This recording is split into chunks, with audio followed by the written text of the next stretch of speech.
Muy bien, para la agencia de noticias de ERFE.ar, vamos a charlar con el economista y dirigente de política obrera Marcelo Ramal. Marcelo, ¿cómo estás? Te saluda Andrés Batistela.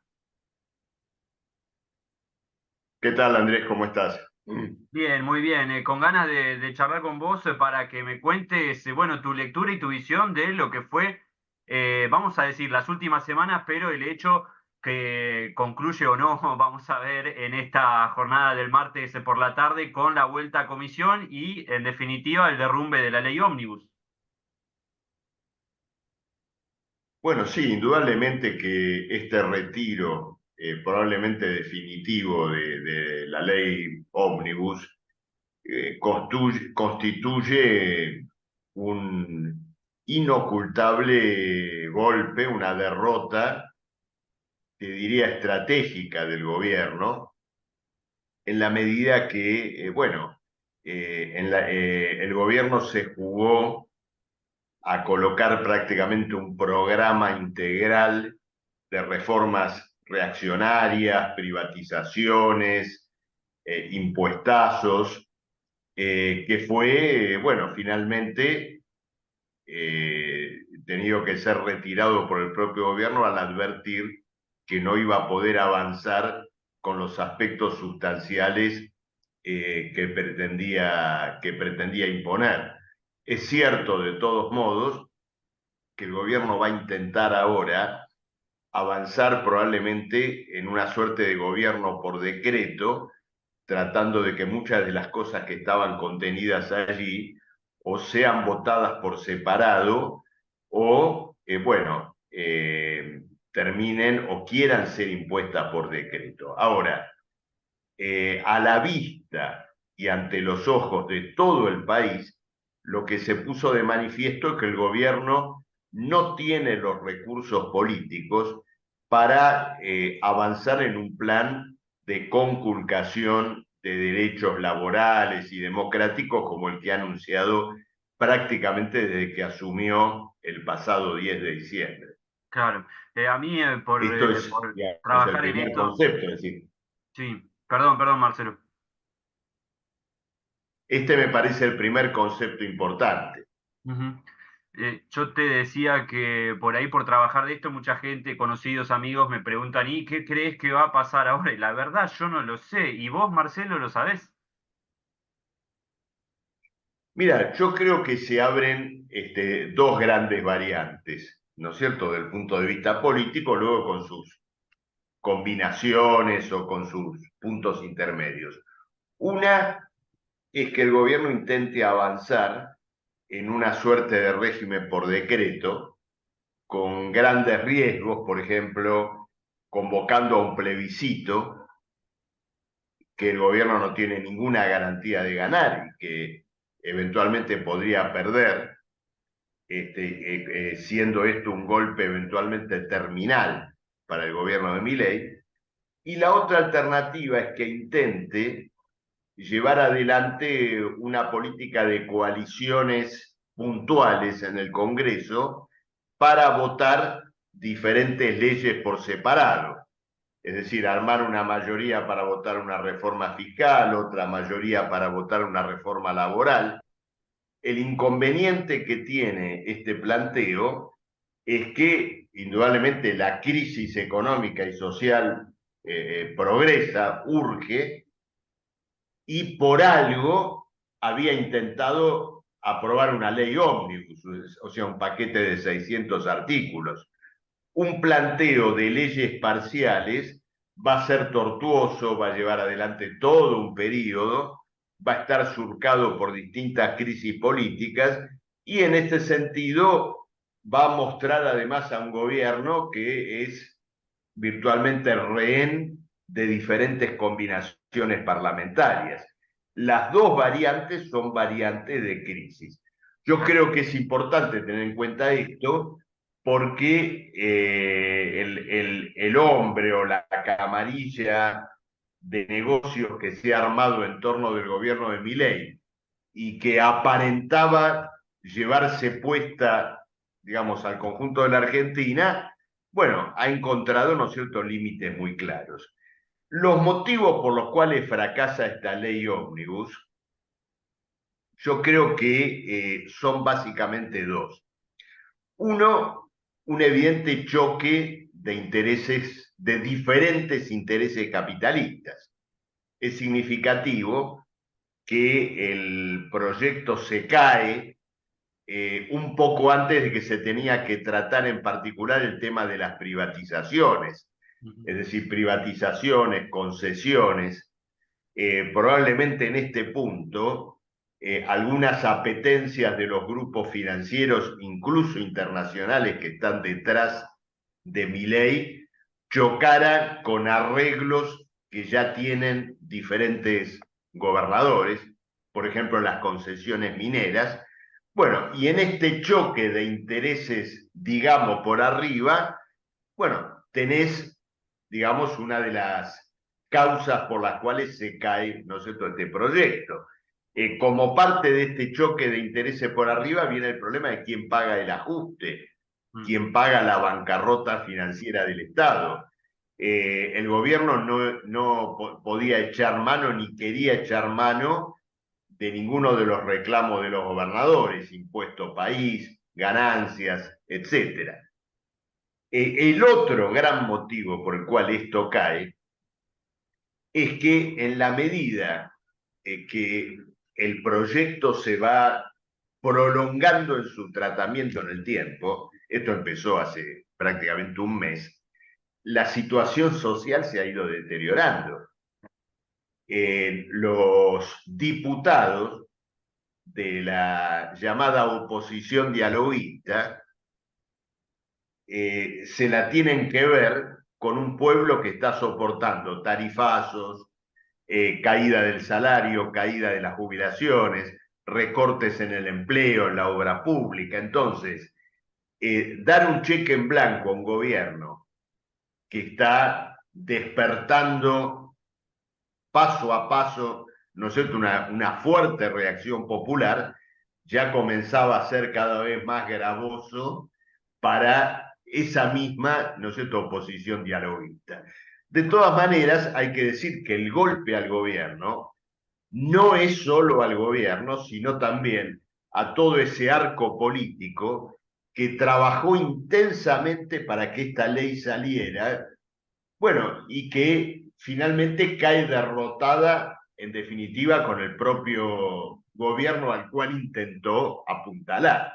Claro. Ahora creo que es el momento, bueno, paro con esto y te doy posibilidad, así podemos dialogar un poco. Sí, Marcelo, yo lo que quería preguntarte es hasta dónde crees que da la situación para que continúe Milei con su plan más que motosierra, licuadora, y hasta él mismo habló de licuadora, ¿eh? Y hoy tenemos el dato de la caída del salario formal en diciembre, 13%, solo en diciembre, todavía no está el dato de enero, digo, y hasta dónde puede tirar de esta cuerda Milei, porque él se creyó que, bueno, que el apoyo popular del balotaje iba a significar un 56% eterno, que tampoco es un 56, es un 56 sobre los votos válidos de la gente que fue a votar, es decir, que ni siquiera el número es lo que por ahí Milei se cree que es. Bueno, ocurre lo siguiente, el planteo, efectivamente, lo que ha ocurrido en estos 2 meses ha sido completamente confiscatorio y lo de plan licuadora, lo que algunos llamó plan licuadora, tiene que ver con el hecho que el gran ajuste se está haciendo por la vía de la licuación de los salarios y de las jubilaciones. Nadie te dice que te quitaron un 13% del salario en diciembre, ni que los jubilados en el mes de marzo, considerando la movilidad, van a tener una pérdida del orden del 30-35% de los saberes. Nadie te lo dice, ni aparece eso oficialmente. Lo que ocurre es que simplemente el ajuste se va dando porque la evolución de los precios y de los ingresos que percibe el Estado por impuestos es mucho más acelerada que la evolución de los salarios, de las jubilaciones, de las asignaciones y de los gastos sociales. En eso consiste, ¿no es cierto?, el ajuste. Ahora, el gobierno presenta todo esto como una distorsión relativa que se va a terminar ajustando sola. ¿Por qué? Porque los precios caerían como resultado de una brutal recesión. Ujú.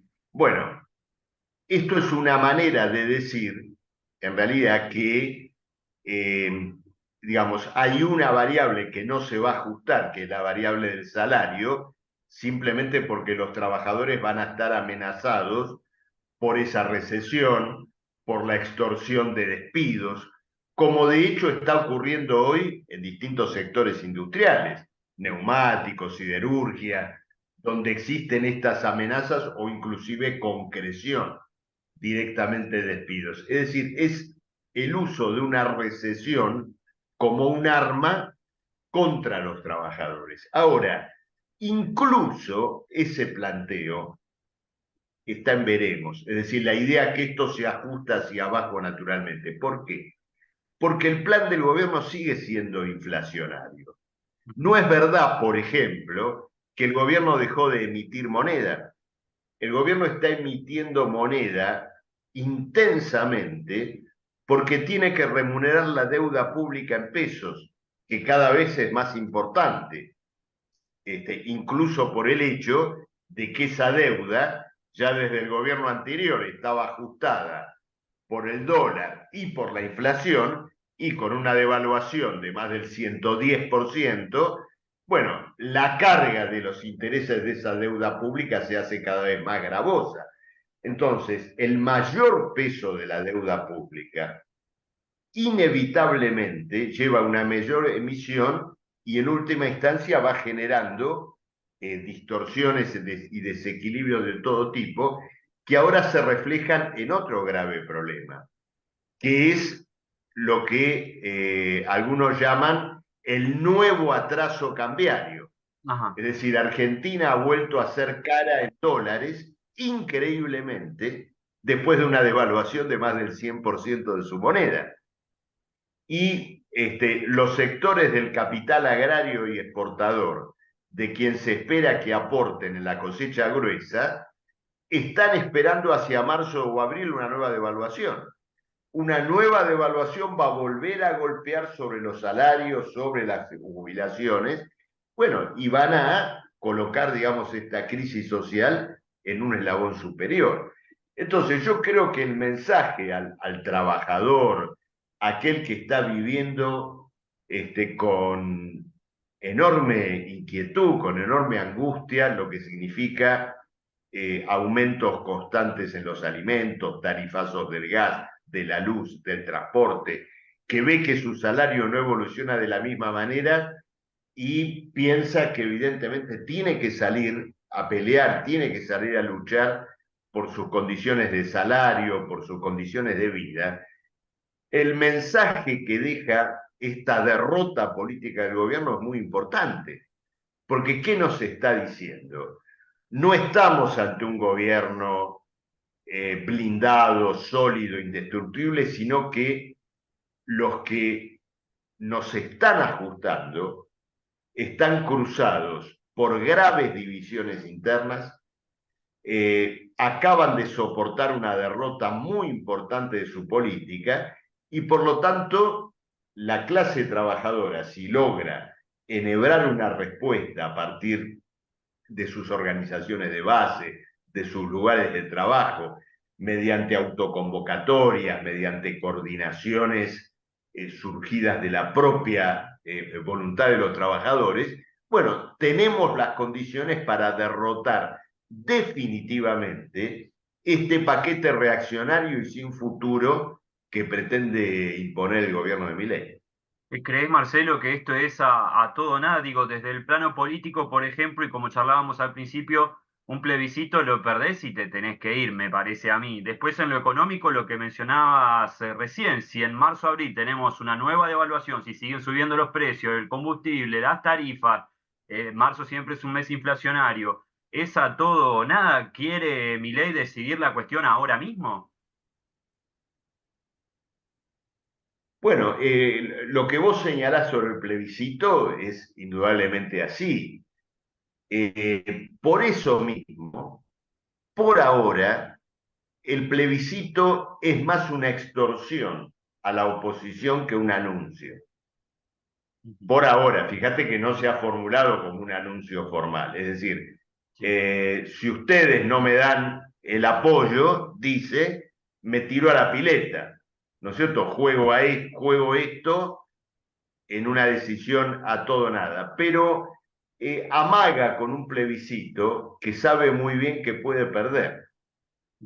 Y claro, paradójicamente, cuando una extorsión está fundada en un hecho que probablemente no ocurra, deja de ser una extorsión, claro. ¿no es cierto? Es como el famoso cuento, ¿no es cierto?, de viene el lobo y nunca viene. Entonces en un momento ya dejamos de creerlo.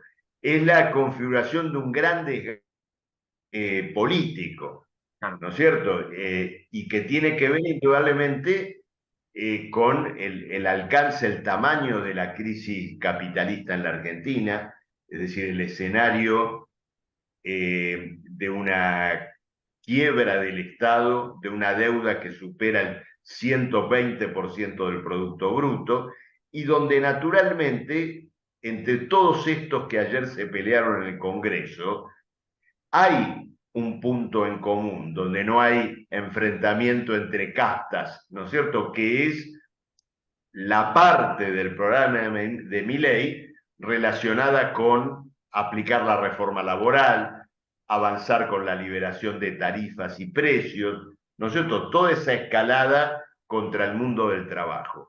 Pero allí donde hay que empezar el reparto del botín, retenciones, impuesto a los bienes personales, concesiones mineras, concesiones petroleras, bueno, ahí empieza una disputa encarnizada, que es una disputa de intereses capitalistas, pero que formalmente se presenta como una pelea federal, ¿no es cierto?, entre gobernadores y el Poder Ejecutivo Nacional. Claro. La última, Marcelo, entonces Milei puede llegar a estar apuntando todo a que en los próximos meses haya más dólares porque empieza a entrar la cosecha o por dónde piensa que va a cerrar su plan, porque si sigue, como venimos charlando hasta ahora, va a darse contra la pared.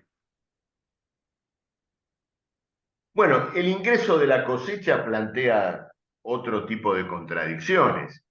Milei va a tener que emitir moneda para comprar los dólares de la cosecha.